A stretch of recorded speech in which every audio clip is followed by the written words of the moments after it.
notre collègue Anne Bontalon. Merci Monsieur le Président, Madame la Ministre. Dans toutes les académies, et notamment celle de Grenoble, dont dépend le département de l'Ardèche, la même interrogation revient au sein des établissements du primaire comme du secondaire. Où sont les remplaçants?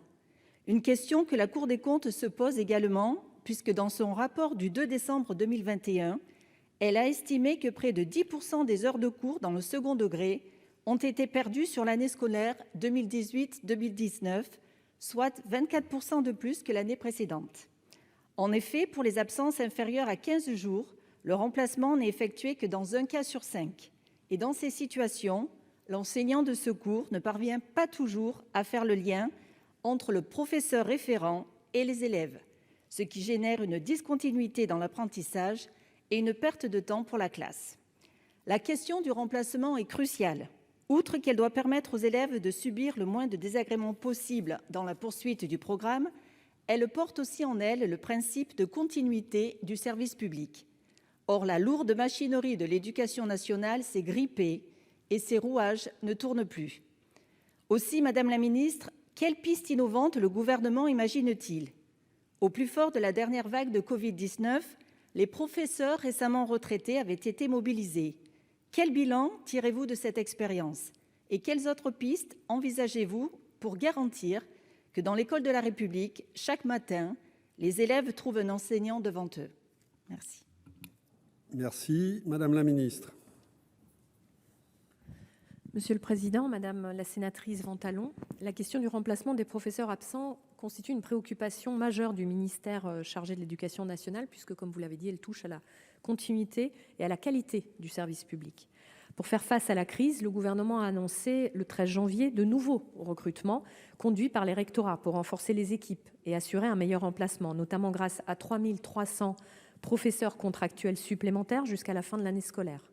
Depuis novembre 2020, des moyens exceptionnels ont été débloqués pour le remplacement des enseignants en travail à distance, en autorisation spéciale d'absence ou en absence de maladie ordinaire. En effet, la crise sanitaire a pesé et continue de peser sur la disponibilité des professeurs et des remplaçants, ce qui impose d'autant plus d'agir de manière structurelle, vous l'avez souhaité dans votre question, au-delà de ces difficultés conjoncturelles.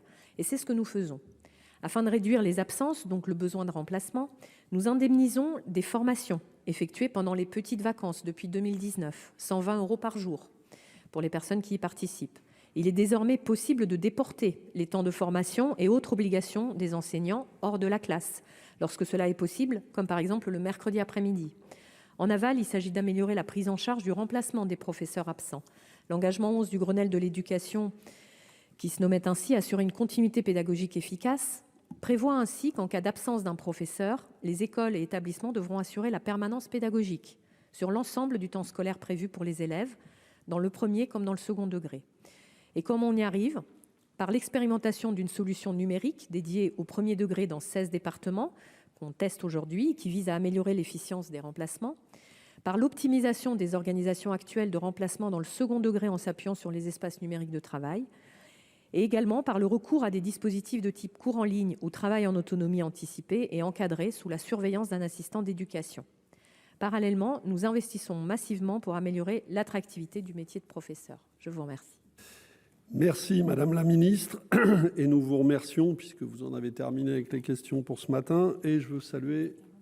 Pardon. Ah, excusez-moi, il vous restait, j'ai été trop vite, il vous restait 27 secondes. Oui, merci Monsieur le Président. Je voulais rajouter et aller dans le sens de votre conclusion. Madame la Ministre, ce métier est souvent d'abord une vocation. Mais s'il veut susciter de nouveau le désir des nouveaux enseignants motivés, l'État doit améliorer les conditions de travail et rémunérer ses professeurs à la hauteur de l'idée qu'il se fait de leur mission.